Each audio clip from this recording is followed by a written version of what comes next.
then we are now 35 seconds away from draft 2.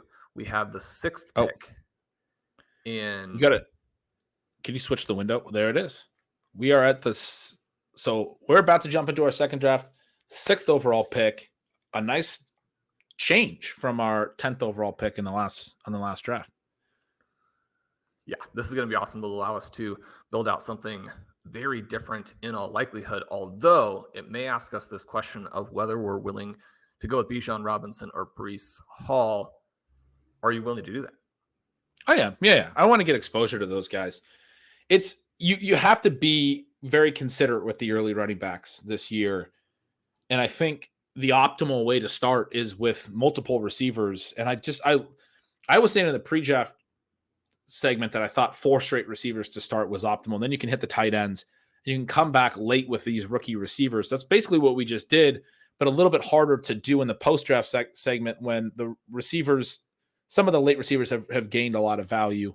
And we know a little bit more about what's out there and all of that. So, and yet we built in, my point being, we built in that way that I kind of thought was sort of, I don't know, I hesitate to say optimal, but you want a lot of early receiver depth, and then maybe not as much as we have talked about before, like the wide receiver window closes, and just coming back to it late as a possibility, a really kind of stars and scrubs wide receiver build, because it lets you get so strong with multiple early tight ends, because it lets you get into a really strong 0 RB running back room if you're hitting those running backs in the early part of the 0 RB window, like round 8, round 7, maybe even. We did all of that in our last draft, and it was a really fun build. But taking a, I'm on a huge. You're smiling because Breece Hall went 101, Christian McCaffrey went 102, Lamb, Hill, and Chase go 3, 4, and 5. We're at 6. I guess we don't have to make that decision about taking an early running back and building a different way.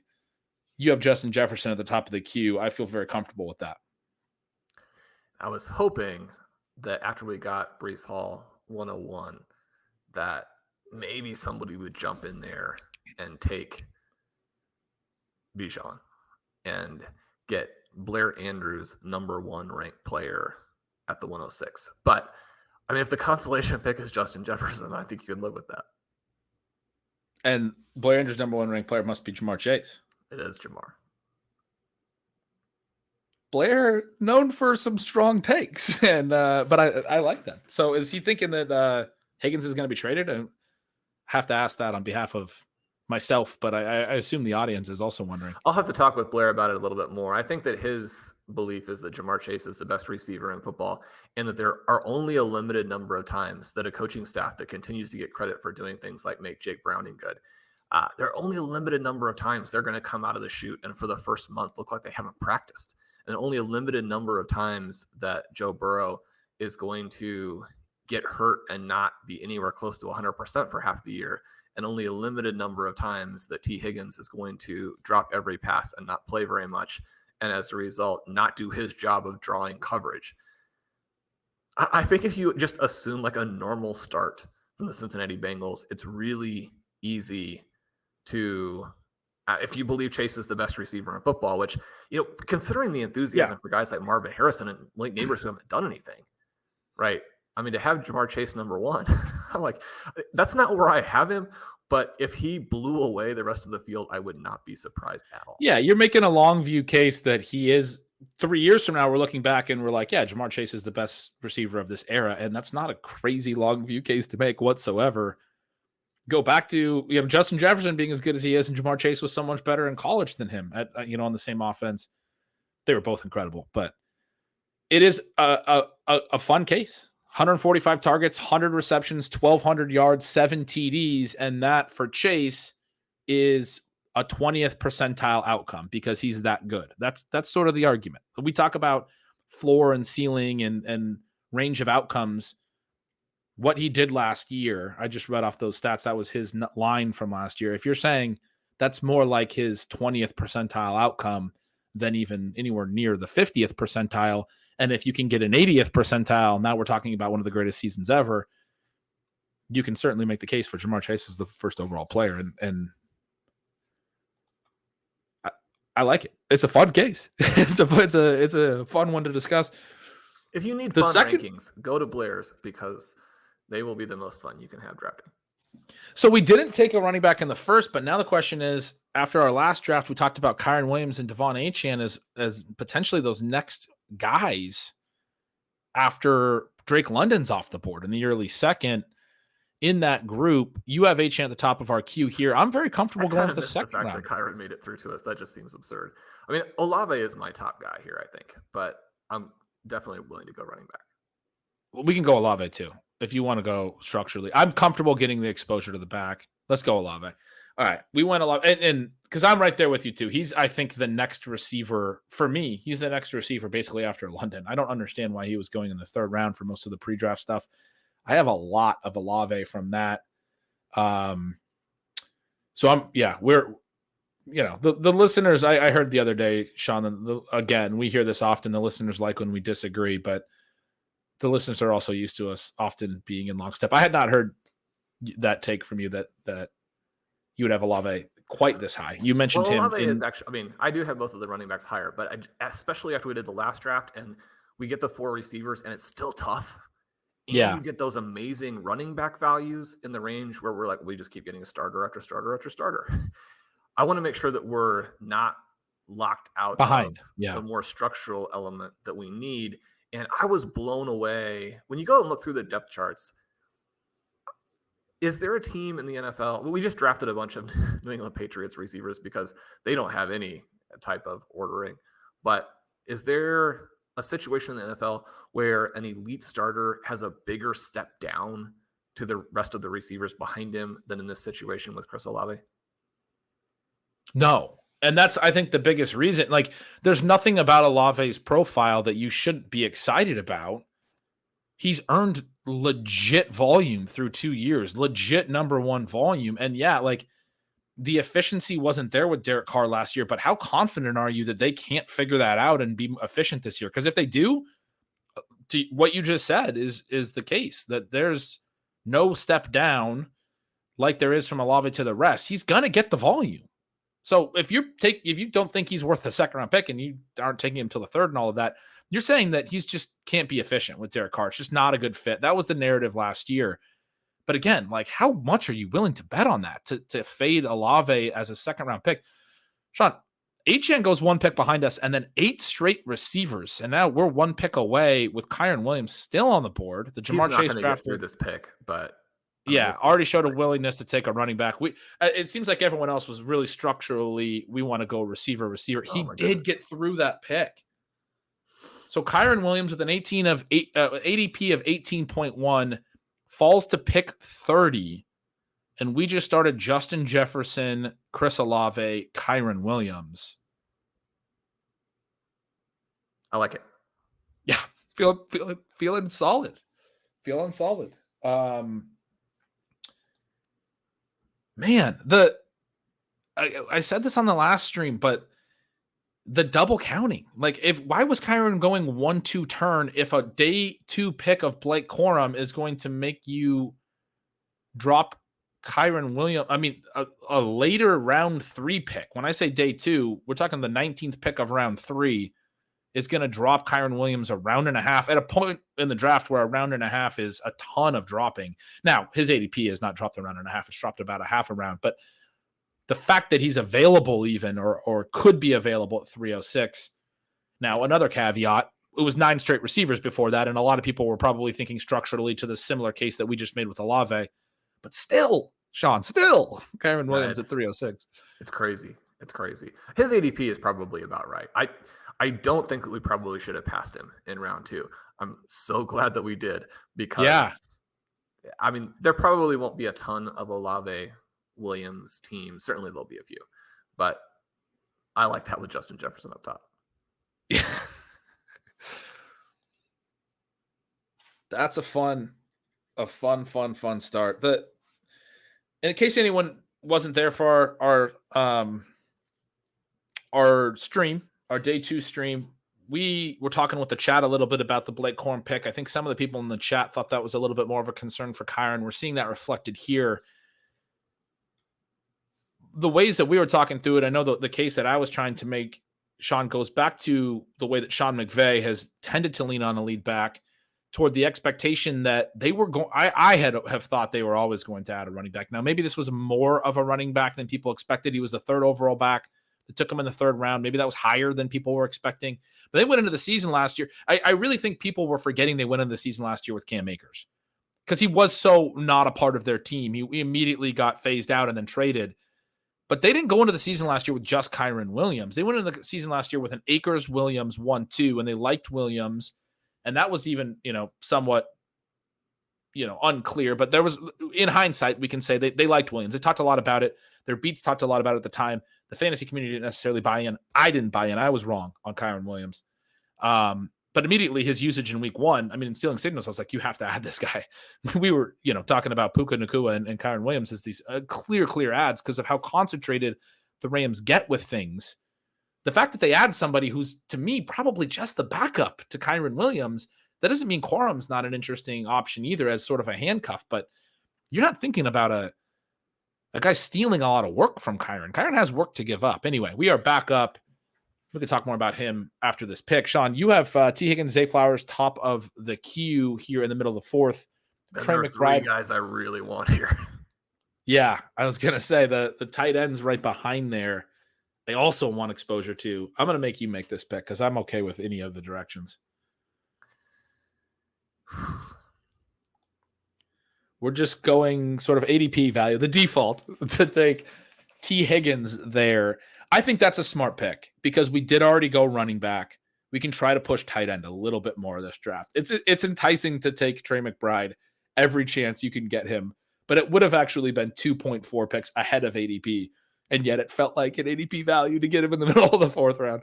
Well, it's something too. You have to kind of watch your own drafts and your own drafts early because looking at that spot, I just don't feel like I've had a chance to take Trey McBride forever. And so when I saw him there, it's like, number one, I don't think his ADP is right. Number two, he's available. You're also looking at it and you're thinking, I'm seeing Dalton Kincaid go at this point in almost every draft that I've been in. So when I see his ADP at 54, which would come back to us on our next pick, I'm like, I don't think we can count on that. And if both of those guys go, which I think they will, then it's a pretty big teardrop for me where I'd be willing to take Mark Andrews, but it doesn't get me fired up the same way. Yeah, agreed. But I do think he would still be an intriguing pick. But again, to get back to some of those structural conversations, to get the third receiver and to push tight end in a room that has already shown a willingness to push tight end, certainly relative to our draft our last draft, where we took Laporta late third, a little bit behind ADP, but immediately Kelsey and Kincaid went off the board right behind him, and then McBride in the earlier part of the fourth. Sean, McBride has made it back to 502. So he's now slid 5 picks behind ADP. We're still 3 picks away. Not really confident he'll come back, but it makes you feel confident that potentially Dalton Kincaid comes back. This is an area, and all these drafters did just pass on McBride behind ADP a moment ago. So we get another pass there at 503. McBride does go 504. Andrews ADP ahead of Kincaid's. So I'm feeling okay with Kincaid potentially. Yeah, you just hope he doesn't go right here. One of the reasons to take T. Higgins and Zay Flowers, I have a huge tier break after those two guys are gone. So you have to decide between them. But then, for me, the guys who go after them are significantly less likely to hit that really big outcome. So we get a running back pick there, Isaiah Pacheco. I'm right there with you. We'll go ahead and grab Kincaid. We want to be aggressive with these tight ends. We're a little bit willing to be a little bit less aggressive in this particular case because we took the third round running back. But 3 early receivers does buy us a little bit of that flexibility. It washes up at a receiver quick, right? And so you could have made a case for another receiver there. Rashee Rice was still there in the middle of the 5th round. You had added him to our queue. It's tough when all those tight end values are there, but he's the one that for me was a tough one to pass on. We talked about Rice a little in the last stream, but I just think he's falling more than he should. Kincaid, though, right at ADP, where we expect those ADPs to maybe rise. You see him go at the 3-4 turn in our last draft. it feels like an ADP value already. You're kind of baking in a little bit of a bump in his ADP as things go along. And I mentioned it, I believe, on the draft stream, but Kincaid is somebody I was vacuuming up early. I wasn't confident that the Bills would successfully address their wide receiver position. Now, they did add a name. I think that Keon Coleman becomes very intriguing as a result, but he's probably a guy who, especially as a rookie and especially as a guy who hasn't necessarily done it in the past and who has been inefficient, where maybe you don't get the target volume you're looking for. Maybe you have some problems where he disappears, which is something that Travis May told us on the overtime stream. When that happens, I mean, where do they go with the ball? I mean, Dalton Kincaid, I think, is a threat to Trey McBride and certainly to Sam Laporta in terms of leading the position in target volume. With Laporta, we expect him to be very efficient. But, in some ways, even though he's definitely my highest rated tight end, I think that he and McBride are close. And so one of the things you're doing is, even though we took Sam Laporta in round 3 in the previous draft, we passed Trey McBride in the 4th round in this draft. You're trying to balance out how you get them based on how they are priced. Kincaid's somebody, though, I think, again, it's hard for me to see a scenario as this entire draft season plays out that he doesn't end up as the guy and as sort of the foundation piece for these drafts in a huge chunk of overall leagues. I have a couple thoughts about that as well that I want to add, but we're 3 picks away. I want to get the audio listeners informed where we're at. Rashee Rice still available, 54 ADP. We're at pick 65 now. And Pitts was the other one. Those are the 2 guys of all positions at the top of the ADP values. And we do see Pitts go. Andrews actually finally went at 63. Pitts goes behind him. Shawn, we make it back to our pick at 607. Rashee Rice makes it back to us. You just moved Xavier Worthy ahead of him in the queue. It would be a little bit of a reach on ADP on Xavier Worthy. I would be Rice again. I obviously want exposure to Worthy as well. Are you thinking Worthy over Rice at this discount? I think that we should balance it out. I have Worthy at the 312 in my rankings. Did I just say that on the stream? You did. You can go to the site and see it. It's published for everybody. And as he said that, he confidently clicked Worthy and didn't allow any opportunity for did you want to rebut Rice or Worthy at the 312? When we were already 12 picks behind ADP on Rice's ADP that has fallen too far, I just think it's going to continue to plummet. You're not concerned about that? That wasn't the draft to balance it out, maybe in the middle of the 6th. But Worthy over Rice. Worthy's going to come in round 4. I think it's interesting that you say that Rice's ADP is going to continue to plummet. I think it's already gone way too far. But how do you have them project? Say they were completely and totally healthy this season. Who do you think scores more points? I mean, not healthy. They don't miss any games, either one of them. I mean, I think it's pretty relevant that Rice didn't run the full route share until like week 14. I think Rice. Sorry. I think unequivocally, I would say Rice. I think there's some really enticing ceilings for Worthy, but they still have like Kadarius Toney and all these guys on the roster, and they still brought Rice along really slow last year when they had no one else. Like, I'm buying a little bit of the Andy Reid needs to see a decent amount of stuff from his rookie receivers before he really leans into them. And I'm kind of baking in that Worthy's not going to get a full route share, no matter how good he is, how electric he is to the team, until at least a few weeks into the season. Because Rice in week 1 last year didn't play a ton of snaps, but was immediately like, it was clear. I mean, I was writing about it in Signals all year. We were talking about it on Bananas all year. Like, they need to play Rashee Rice more. And they didn't do it till like week 14, which is both relevant to Rice's ending production being light and way better on a per route basis, and also relevant to the thesis of even when they hit on a rookie receiver and needed him, they weren't playing him. Like, kind of weird. We are back on the clock. What you're moving Bowers to the top now? Well, this will be Bowers for me, not worrying too much about ADP. I mean, it's kind of in the range. We could take Joe Burrow if you want the stack. Let's take Burrow if that's all right with you, because we did go T Higgins. He's a little bit behind ADP. It's ahead of ADP on Bowers. The reason that I want to push Bowers is I think he could be a slider as well. People have been talking about this being a bad landing spot for him, and I don't think clarifying enough that I think a lot of people think Like there could have been some better landing spots, and it's more a bad landing spot for Michael Mayer. Like it's not an ideal landing spot, but not necessarily bad for Bowers. And this has also been a room, Shawn, that is a lot. We've seen some tight end slide. We've already seen some tight end values. It's shown some. I think there's some chance that Bowers gets back to us. It's a little bit of a risk, but one that I was comfortable with there.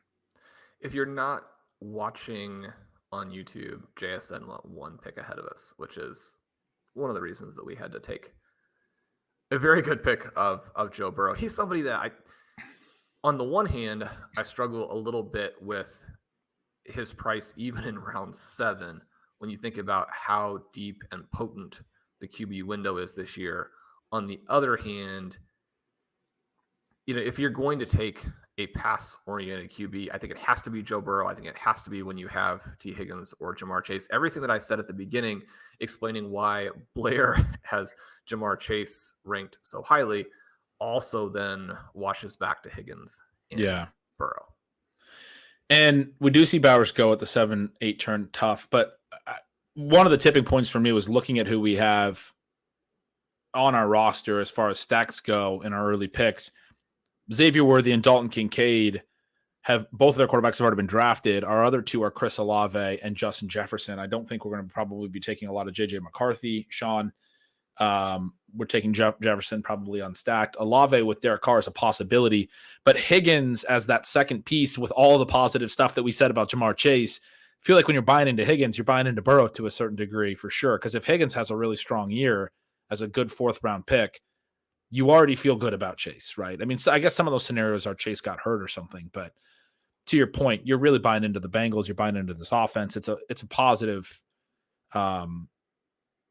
case for Burrow to be buying into Higgins as a round 4 guy. So as far as our stack options went, the lack of other clear paths at quarterback, and you said a really strong QB window, but you can get, that's also an RB target window, and you can get through that window and then be, I feel like in every draft I'm looking at Matthew Stafford and Aaron Rodgers. We just took Rodgers in our last draft. I took a lot of Stafford and Rodgers and that late QB window in my other drafts, because you don't want to be at the very end looking at JJ McCarthy or looking at some of the starters that we don't really even trust to start 16, 17 games. I mean, I guess you can backdoor like a Gardner Minshew if we would have went Mayer. I actually think Minshew is probably undervalued and a pretty good late quarterback.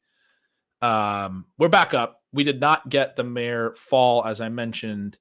You have Njoku start here at the top to get us to our 2 tight ends that we would like. We talked about Njoku in the pre-draft streams. I'm very comfortable with him. If you want to go running back or another direction, that's fine by me too.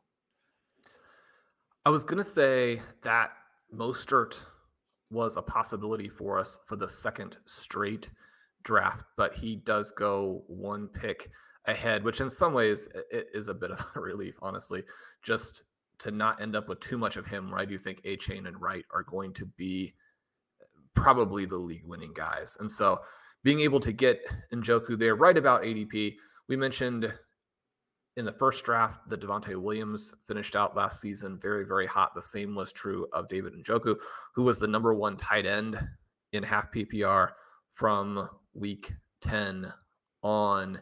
And you look at his overall season, he was actually good, more or less the whole way, 62% tight end 1 finishes. The last month for him was absurd. I think there's a case to make that he is peaking and is actually closer to the stars than he is really the next group. And especially now that Brian Thomas is there with the Jaguars, maybe closer to that group than Evan Ingram is, or than he is even to Evan Ingram. And so Njoku is going to be a guy I take a decent amount of the time. Obviously, they have Jerry Jeudy there now, and I do like him as well. Yeah, I think that's a very strong take. Some people will point out that a lot of his production was with Joe Flacco. There are some, other concerns that you could float for Njoku, but from a per route basis, best season of his career, no doubt.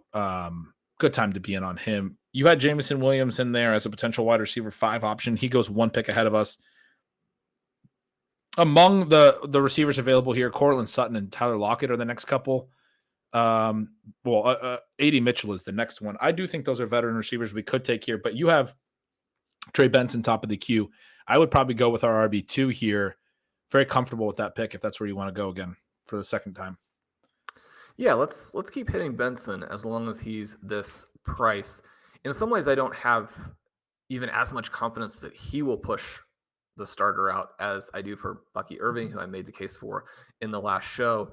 And yet you have the kind of committee upside that you get with a Jaylen Warren. You have the situation where, despite how good James Conner was last year, Benson is the guy who can hit the big play for them. I think he's going to get more expensive if we get him at ADP in a situation where we need running back. Then I like that. Then we're actually in pretty good shape, except for the receiver, which again is a nice, it validates what we did going ahead and taking Chris Olave early.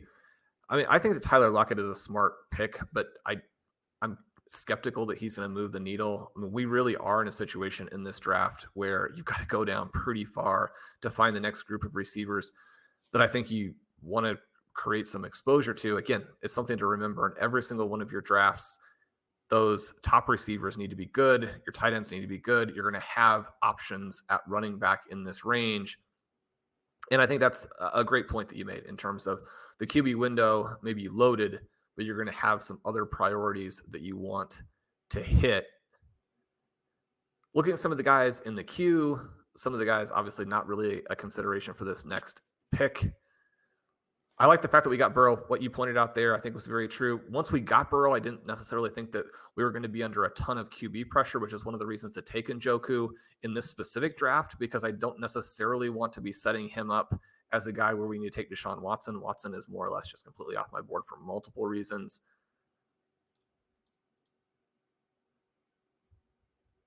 Both of the Bengals backs are staring us in the face as we are 3 picks away.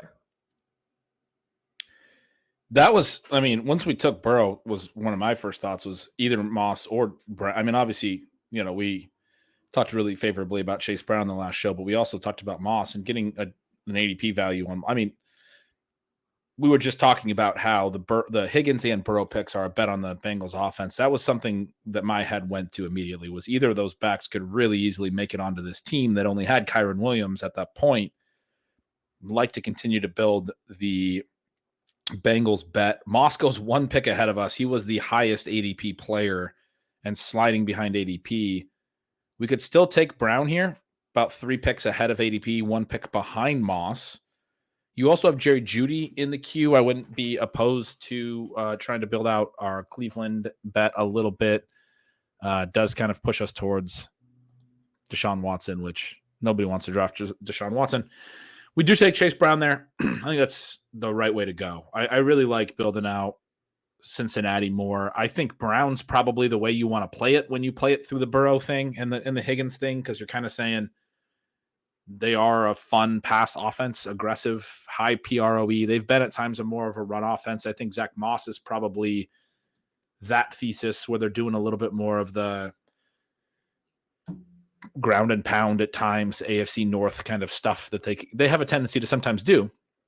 But say Zach Moss misses time or Chase Brown just beats him out and Chase Brown's the guy, you're talking more about an explosive player out of the backfield that feels like the type of back that fits more with the high pass rate over expected, all that kind of stuff.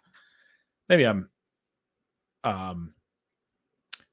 probably overstating a little bit my expectation that part of Moss's value add is just like a lot of touches, right? Like, and that Chase Brown's probably not going to be trusted for 20 carries. And so it's sort of me saying, okay, well, that's what Zach Moss is. He's your 20 carry guy. But yeah, anyway, that might be getting a little too specific, but I kind of like Chase Brown, the fit style wise in this stack. It's a fun stack to get started, Sean. Do you mind scrolling down for the viewers? We're into round 11. And so Jerry Jeudy just went off the board here at the 10-11 turn. We see 3 more QBs go off You had put Jaden Daniels into the queue. He was going to be an interesting one. You talked on the last stream about using, potentially grabbing him solo or back stacking him late.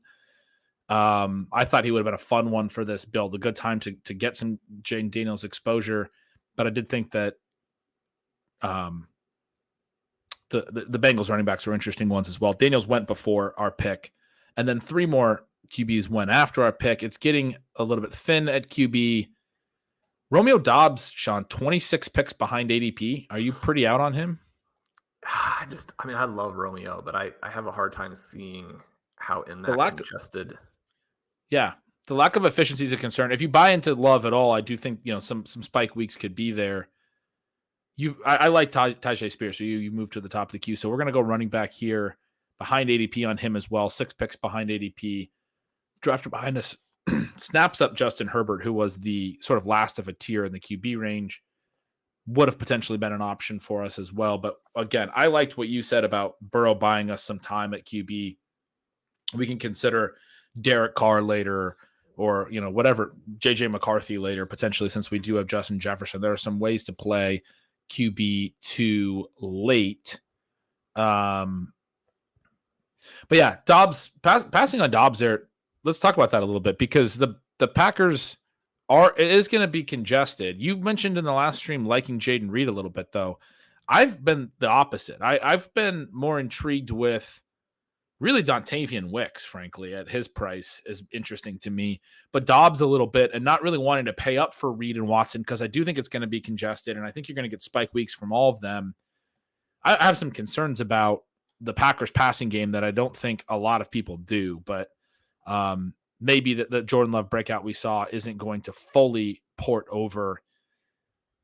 But if you're into them, I like getting into them cheaply. What are your thoughts? Like, is it more that Dobbs and Wicks are sort of redundant skill set wise, and that Reed at least has his role that had you a little more interested in Reed? I think it's partly the numbers and partly having watched all their games, where one of the things you saw from him early, including his rookie training camp, is that he's open all the time and he's drawing a lot of volume, and he seems like the guy. You look at last season, the target per route numbers fall below Reed, below Watson, below Wicks when those guys are all out there. The yards per target is not particularly good in an offense that was explosive, and everything about that was reflected in just the viewing experience, right? Which was sad for me, because I really promoted him as a guy I thought had at least a chance as a later draft pick to become a star. Maybe that still happens. We've seen him make some highlight catches. I just don't think that he is the target earner at this point that helps you win when we still have some other options in a draft. Yeah, I've had my concerns about his production as well. That's part of why I like Wicks more. Just you look at the per route stuff, you look at the targets per out run, all of that. Wicks showed a little bit more juice in his 1 year than Dobbs, frankly, has really in either year so far. So we're back up. Shawn, top of the ADP queue again, another receiver slider that maybe is intriguing in Josh Downs. We have Troy Franklin at the top of our queue. I'm comfortable with a Franklin pick here, but you've been pretty high on Downs. Is that just concern of the AD Mitchell ad? It is. I think it, even though we're not expecting there to be much overlap, I think that if you're making a concerted effort to get the ball to Mitchell, and even though Mitchell has a lot of red flags, once you look at the context of where he played, exactly what the situation was, I think that he fell when you think about where he actually should have gone. And then once that is sort of your thesis, and you look at maybe what Anthony Richardson in theory does the best as a passer, maybe he'll do nothing well, maybe he'll do everything well, maybe he'll actually make this huge leap. He's a guy who doesn't have a ton of total reps at the quarterback position really anywhere, and so a leap is possible. And in that case, I think that Downs is interesting. But when you're talking about an underneath guy behind a target earner in Michael Pittman, and then behind a very intriguing early pick on an offense with no pass volume, again, I like Downs. I have him in some dynasty situations where I think it can still, pan out very nicely, maybe 2025. I guess it's hard for me to see it working in 2024. That makes a lot of sense. Yeah, I have some of my skepticisms as well. I just know that you had been a little bit, I think, higher than me on Downs. throughout most of the season last year. So I was curious about your thoughts there, but it is a tricky one to make fit. Zach Charbonnet sliding a little bit. You mentioned him in our last draft. I would definitely be comfortable with him here. We did add, he just goes. We did add Tyjae Spears to our running back build. So we have the Kyren Williams pick. We have the same tandem of explosive sort of number twos that we talked about from the last stream, Trey Benson and Chase Brown. And then Tyjae Spears as our RB4. We did take Troy Franklin as our wide receiver 5. That's maybe a little tough as the round 4 pick. It's interesting that his ADP is ahead of Marvin Mims. I mentioned not being super into Marvin Mims, but I think Mims should be going ahead of Franklin probably after being a second-round pick last year and the trade of Judy, and then they get Franklin more as a faller. You have Quentin Johnston at the top of the queue here. He's going to get a lot of work this year. We've talked about him. We need to build out receiver. No, let's do Quentin Johnston. I like it. It's behind ADP. Marshawn Lloyd would be a good pick there too, but we've been finding a lot of running backs that we like. Again, this gets back to that structural decision where it's not a Quentin Johnston versus Marshawn Lloyd conversation. It's a what are we going to be able to get later conversation. Feels like at every pick we're finding a running back that we're comfortable taking. That's not the case at receiver. We have had neither of us, I don't think, is really excited to buy back into Quentin Johnston after what we saw last year, but I've had some conversations. I mean, he's most likely to be a bust, right? But at this price, when they have nothing? Right. And we've had some conversations about the Chargers' approach and about how Quentin Johnston had that incredible game against Jim Harbaugh in the college football playoff while still at TCU the year prior to last. And that was one of the big reasons he, really helped his profile, and one of the reasons he was a first round pick. They take coming off that national championship. That Harbaugh falls asleep with images of Quentin Johnston running to daylight. Absolutely, and it seems like when you look at them, they take Ladd McConkey in the early second round, and then they take 2 7th round wide receivers as well. I think a lot of people thought that they were going to. I mean, a ton of people had them mocked to go wide receiver at pick 5. They go offensive tackle. Certainly, a lot of people thinking they were going to take more wide receiver picks than this. Even if they waited until the second round, that potentially they would hit another one prior to round 7, where they end up getting Jerry Rice's son, Brendan Rice, is their next one. But you have Joshua Palmer still there. I think that the point I'm trying to get to is they're going to play Quentin Johnston. They don't have a lot of other options. So you feel the draft capital makes it pretty clear that they're going to continue to commit to this first round pick from last year. They're going to play, I think Palmer and Ladd McConkey are pretty clearly going to be their top 3 receivers after the trade of Keenan Allen and Mike Williams. It's going to be a run-heavy team, but you're going to have play action stuff off of that. You're going to take shots. That's the way Jim Harbaugh's offenses work. And I mean, can Quentin Johnston, is he definitely not capable of production? That's the question at that point, right? Because he's probably going to play, and he's going to play with Justin Herbert. Yeah, you've got to be completely sure that he's not going to do anything if you pass on him at that point. The picks here are not particularly appealing, Ben. This would be a spot where I might even argue that we could just go ahead and take Justin Fields. Wan'Dale Robinson would fit. J.K. Dobbins, somebody that we could grab. There's really nobody here. You don't like Ty Chandler at all? I'm okay with. I would probably be Ty Chandler. It's a little bit of a bet against Aaron Jones's age. We already have the Justin Jefferson pick, and you have McCarthy in the queue, but we would have had to take McCarthy about 23 picks ahead of ADP. I'm hoping that we could then get McCarthy coming back. I think, Kevin O'Connell had some nice things to say about Ty Chandler early in the offseason. They then go and add Aaron Jones, but they don't add they didn't add another running back in the draft or anything like that. And then Alexander Madison's gone. So to me, Ty Chandler's in a pretty good spot here where he's, I think, potentially going to play alongside Jones and have a little bit of a standalone role and also be a little bit of a handcuff. They talked about his 3-down versatility and some of that stuff in those comments in the offseason. 14th round, he's not a perfect pick, but I do like that value there when we're investing in Minnesota's offense a little bit. And I don't think Aaron Jones is probably a good bet to be a heavy workhorse. He never really was with the Packers. He's getting older. He's more of your explosive play guy. Maybe they use him a ton. But then if they use him a ton, I'm also a little worried about his ability to hold up at this age and being a smaller back. So I like Chandler. I like Chandler here. So glad that we got him in under the gun. Everyone in our queue that you had in there starred, and Chandler was not one for those watching on YouTube. Everyone in the queue was at least 20 picks behind ADP. It was people that Sean was kind of stashing for the later rounds or looking at it and was ready to reach on and grab. But including you Chandler mentioned for us. Were you impressed there? I was impressed. Yeah, nimble fingers there. Oh, McCarthy goes, Sean, well ahead of ADP still. His ADP, I mean, I guess he's a pretty big riser at this stage probably, and I maybe was wrong there. You had him at the top of the queue, so if the clock would have ran out, we would have autoed McCarthy. You mentioned Justin Fields. He's the guy you had behind McCarthy. You're pretty confident in Fields being the starter for the Steelers.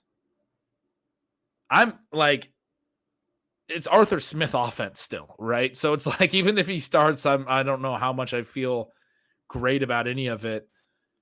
But at this stage, we got to start considering what are we going to do at QB2. We did take Troy Franklin. You have Bo Nix in the queue. I could really consider, could really get into him. I was hoping that what was going to happen was that Marvin Mims was going to come back to us in 14. That was the one I was most disappointed by. He does go 4 picks ahead. He didn't get like the last pick or anything, because then Bo Nix would have been great. Yeah. Now I think that we probably want to look at Wan'Dale and at least set up to Daniel Jones at the end, if we get kind of pushed into that. That sounds great. We'll take Wan'Dale Robinson here. Some added target competition with Malik Neighbors. Could also be said that he has one good teammate now.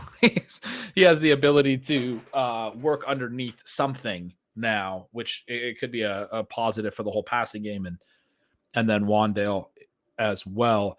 Sean, we were talking through the Chargers a little bit. I wanted to circle back on the Bills and so sort of some of the Kincaid stuff I had mentioned a while back that I wanted to mention this, but you were talking about the Keon Coleman thing. They also came into the draft with 2 4th-round picks, 4 5th-round picks.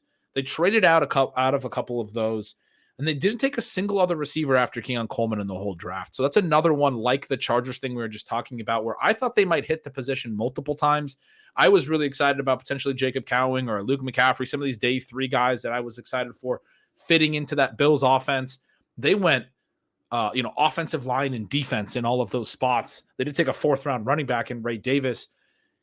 I think that was another really strong signal, in addition to, Keon Coleman being, you had talked earlier in this stream about somebody that maybe won't be super consistent and isn't like a huge knock to the upside of a case of a Kincaid. I think you also have to look at the fact that they didn't go hit any of these intriguing day 3 guys, round 4, round 5 guys with all these picks that they did have, and they were willing to trade out, and they made these decisions to go with defenders in those spots where they did stay put.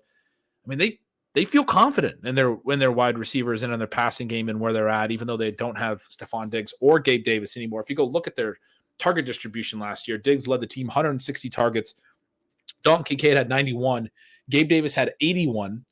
I'm doing this off memory, but I'm pretty confident in those. And I think nobody else had more than like 55-ish, which was James Cook. You go right down to James Cook at like 55. Khalil Shakir is just behind that. They might be expecting him to step up in a big way, but I'm kind of emphasizing he hasn't done a lot. A lot of the other guys that you might think of are like Dawson Knox. Those guys haven't been big producers. You take Diggs and Gabe Davis out of there. I don't want to make a vacated targets argument, but what do they have and what do they like and what are they expecting? I think you look at the Kincaid 91 targets and they're looking at that going, he's definitely getting 100 plus targets for us this year. He's moving up the rung of the target totem pole, right?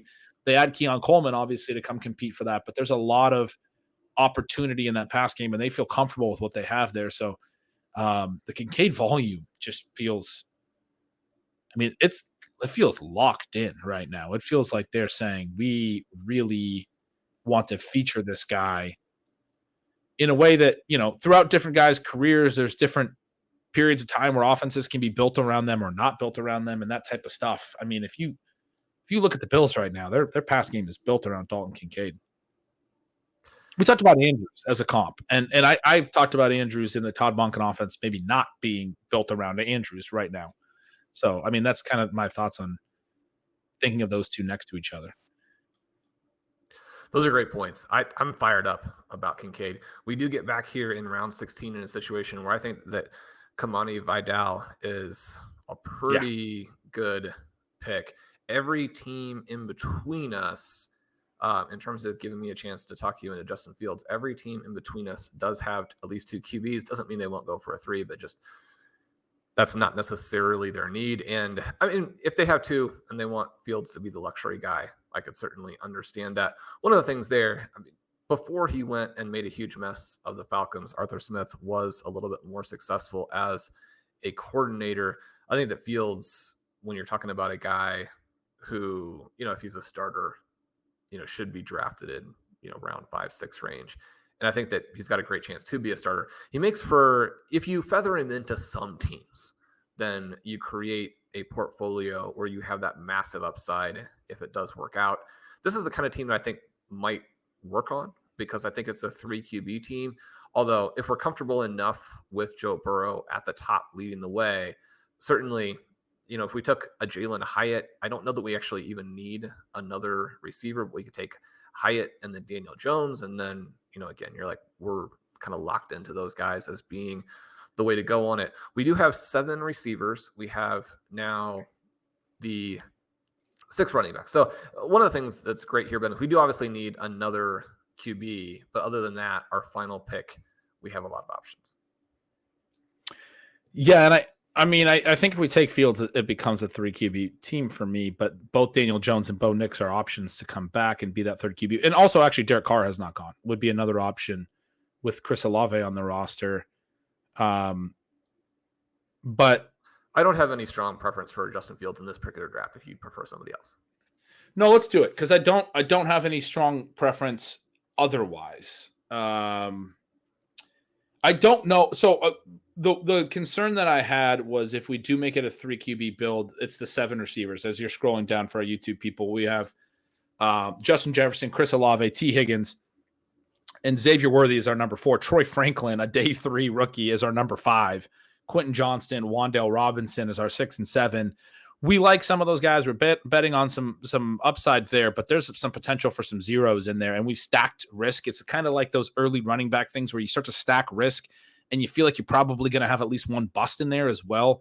You start to take a receiver build that has, I'm pretty confident in what Worthy can do, but I talked earlier about potentially not having full playing time for a chunk of the season. Otherwise, I think he's going to be great. But Franklin, Quentin Johnston, Wan'Dale Robinson, I think you stack all of them in the back half of your receiver room, and you start to feel like there's probably going to be some zeros there as well. I mean, you want to be able to draft like you're going to get everything right, but you don't have to be perfect, and you want to be smart enough to say this is a weakness of my roster where I want to put some more weight. And so there is an element here where our top 4 receivers aren't like super elite, but they are strong. And maybe we're not as deep at receiver as I would like. But having said that, we do have a lot of depth at running back. We have 2 strong tight ends. We made a good case about Njoku. It's not even as good as our tight ends last stream, but to have Kincaid, who we're just talking really favorably about, and Njoku, you can hit the flex sometimes at tight end. It's definitely possible. We don't necessarily need to be flexing receivers every week in half PPR. Certainly I would think the running backs a little bit more so than the tight ends, but just looking at how strong we are at tight end with those 2 guys, they're going to stack good weeks together sometimes. Those elements of it do help me a little bit with the wide receiver thinness where we could get to a 3 receiver build or a 3 quarterback build here. And there's a lot of value that can be added with a 3 quarterback build, but it is a little tricky when you mentioned with us having Burrow early, not necessarily wanting to commit resources to QB late. I think a criticism of taking Fields there could be that we should have just went 2 QB. We should have taken someone we were more confident was going to start 17 games as the number 2, and we're really banking on Burrow as our round 7 pick. But I liked your case, and I like the Fields upside case, and maybe we just stick to 2 quarterbacks even, I mean, really, if you're thinking Burrow is a star in round 7, you just got to you really got to hope Fields is starting on his bye week, and otherwise is starting late in the season and other opportunities. But it wouldn't be the end of the world if he didn't start the first 4 games or something. We don't know the bye weeks yet. You would hope that Burrow has like a week 12 bye or a week 11 bye to give Fields some time to definitely take over. So I don't know. There's a lot of ways we can go here. I still feel comfortable with the 3 QB build. I was just sort of talking through my thoughts on that because we didn't really have the time to. And I'm comfortable being thin at receiver, but that would be the other argument, I think. So this for me is Tyrone Tracy or one of the QBs. Do you have a preference for any of these guys who work with our receivers? I think Daniel Jones has the most individual game upside. The other 2 guys probably are more direct, like this play works with the receiver blowing up. Let's do Jones. I think certainly I don't think we had to go to Nix when we didn't take any of the Denver running backs either. I would have liked Nix if we would have went with like McLaughlin. He went right behind our Kamani Vidal pick, or if we had room for like a Samaje Perine late. We never got Javonte Williams on this team either. So we just have Troy Franklin as an interesting piece, right? We're not like overly committed to Bo Nix or the Denver team or anything like that. I'll take some Nix on builds, or we'll take some Nix together on builds where, we also get one of those running backs. That's where I start to get excited. I think like a Nix Javonte Mims or a Nix, McLaughlin, Troy Franklin, those can be some interesting stacks. So anyway, and then your case for Daniel Jones individual upside versus Carr, I think is very clear. But Carr would have been a decent fallback plan as well, as a guy that you feel good about the starts and everything. What do you think? So after I was saying everything I was about our receivers, you said that your options there would have been another running back or the QBs.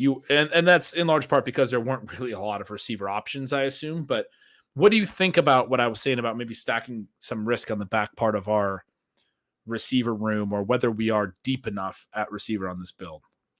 Well, the other thing that we could have done, and may very much regret in retrospect, would have been to take Jalen Hyatt in round 17. If he had gotten back to us in round 18, even though obviously in that case we would not have had Daniel Jones, I would have been fine taking him as well. I think that Wan'Dale and Hyatt are still undervalued, and I think that Neighbors, if you're talking about individual game upside, Neighbors probably helps them.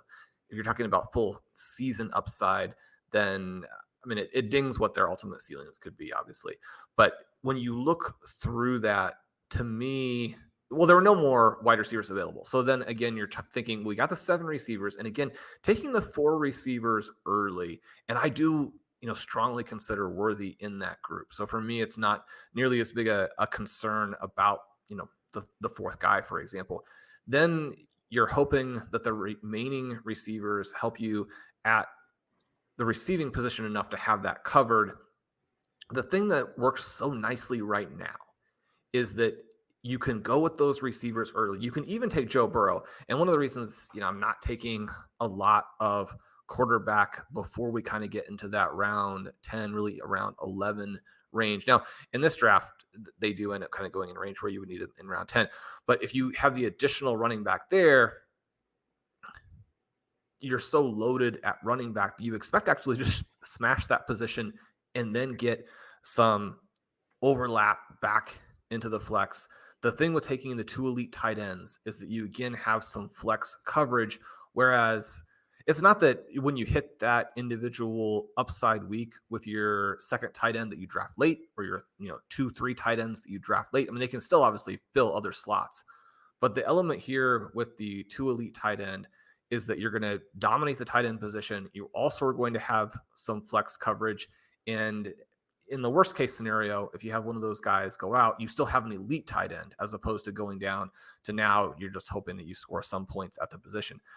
I think that this dynamic mix in the first 11 rounds, and one of the reasons too, we didn't get a chance to talk about it in great detail when it happened, but Tyjae Spears is somebody we got below ADP, and I have him ranked a couple of rounds above ADP.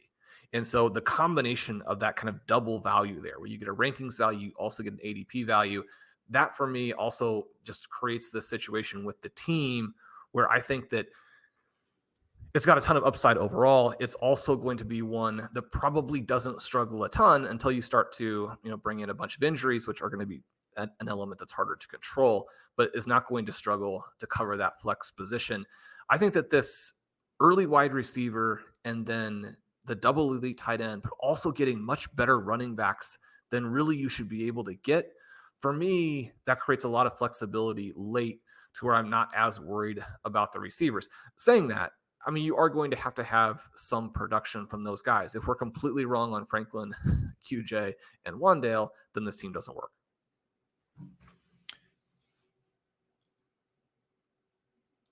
And hearing you talk through that, for me, the couple things that made me feel more comfortable with the build, just to sort of kind of reiterate some of your thoughts, as I like to do sometimes.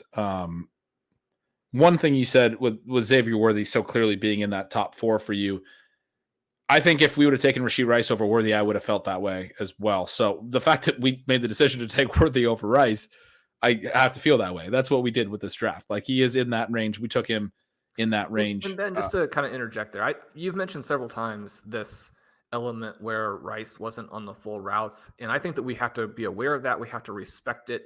Part of my thesis for Worthy is that I think he's so much better as a prospect and so much farther ahead that I don't expect it to be the same for him. Now, I also want to say that could be completely and totally wrong, because I think that what you're saying about it is something that people do need to consider as they pick him in their drafts.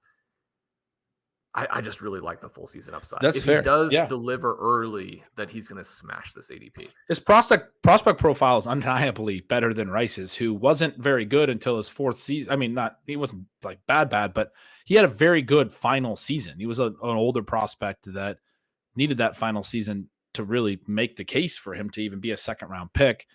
When the Chiefs traded back and took him, they traded up to get him. And then in the spot they traded out of, the Broncos took Marvin Mims. And we talked about it at the time as they could have just stayed there and got Marvin Mims. That would have been perfectly fine. They could have stayed in that spot. They traded up to take a worse prospect than Marvin Mims. Now, Rashee Rice had a really good rookie season. My big thought on that is that Rice was playing well in season, and they still weren't really expanding him. Some concern over his usage and stuff, but it might be, to your point, very different for Worthy, who's also a totally different type of player. And I've talked about him playing in a different type of role.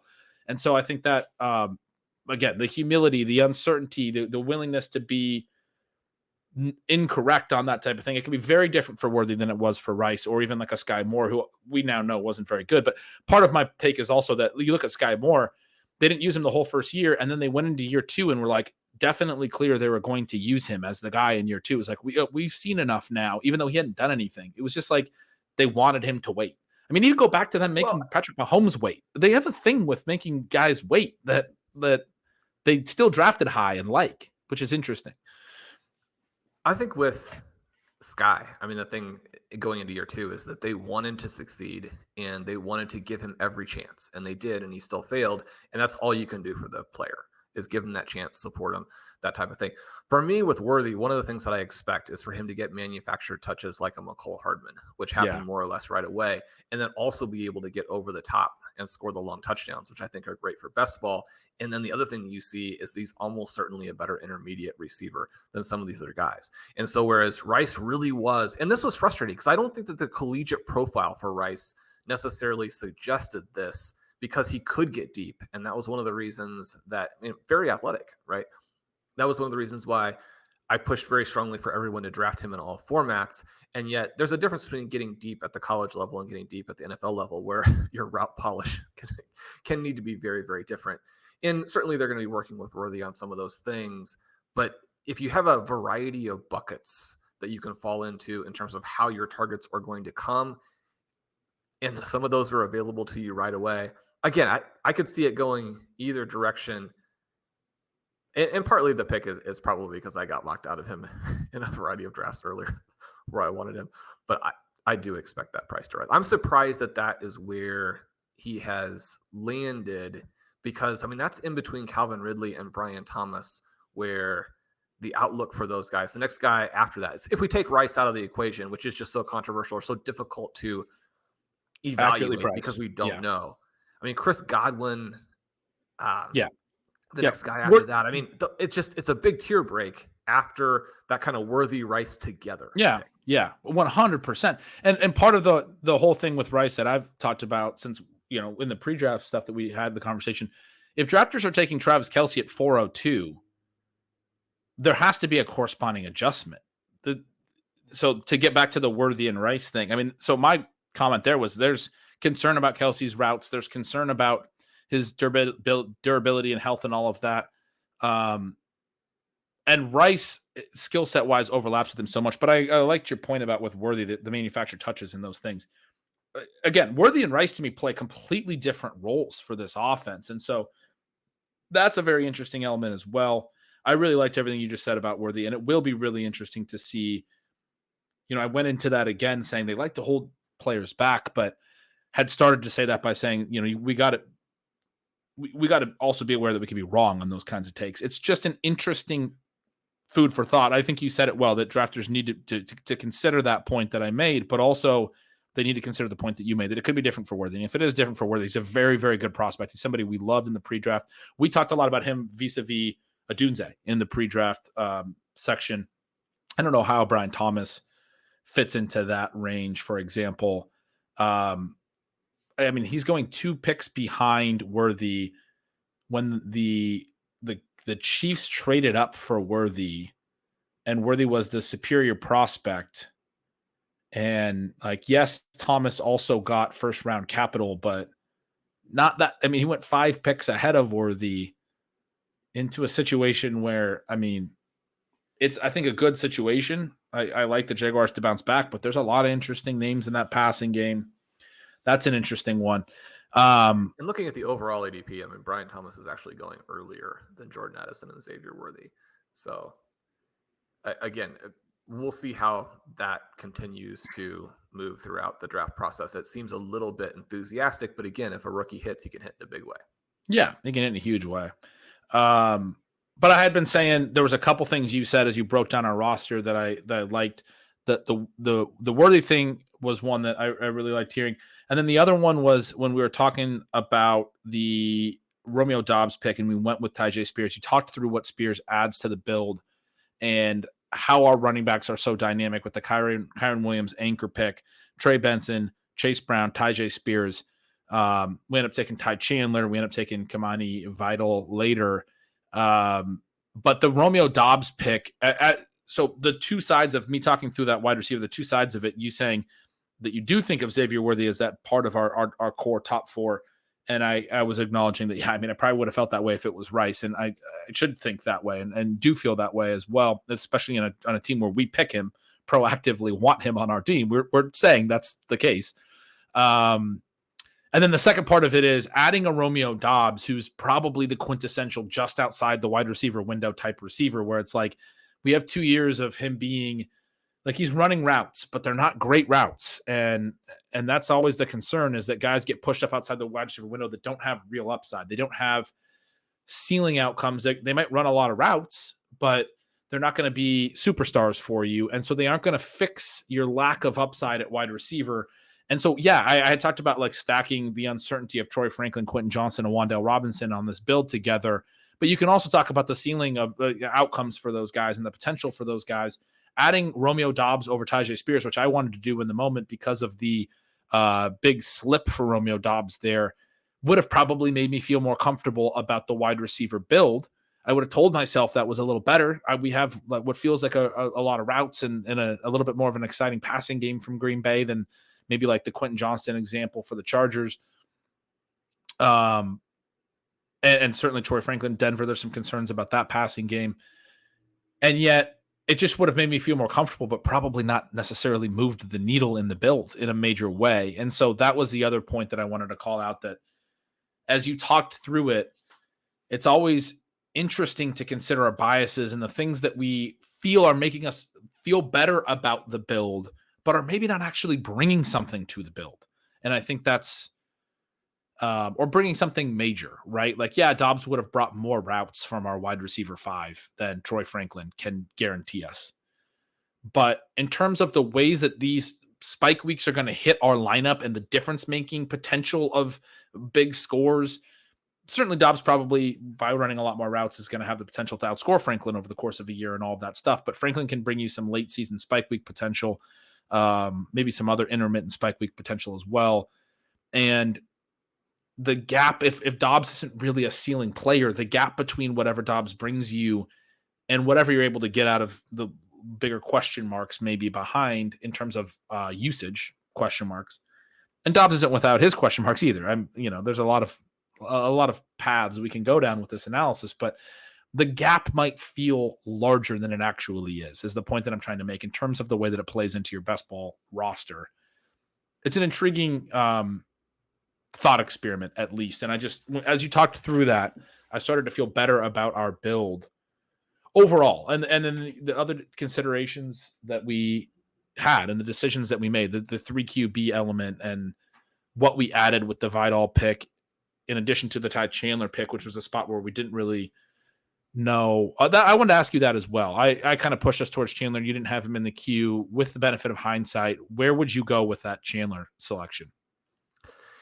I think I like Ray Davis there. I think he's got a great chance to earn a committee with James Cook, even though I love James Cook, which I don't think is necessarily the case with Chandler. They just were so late to get off of Alexander Madison, who was struggling so badly last year. But I mean, Chandler's a guy who's explosive, a guy I've liked in the past. If they need to both lean on the running game at the same time that the offense is still like vaguely explosive, it's working okay, then I think you've got to be excited about what he can do. I mean, he's a breakaway runner who could score in this format.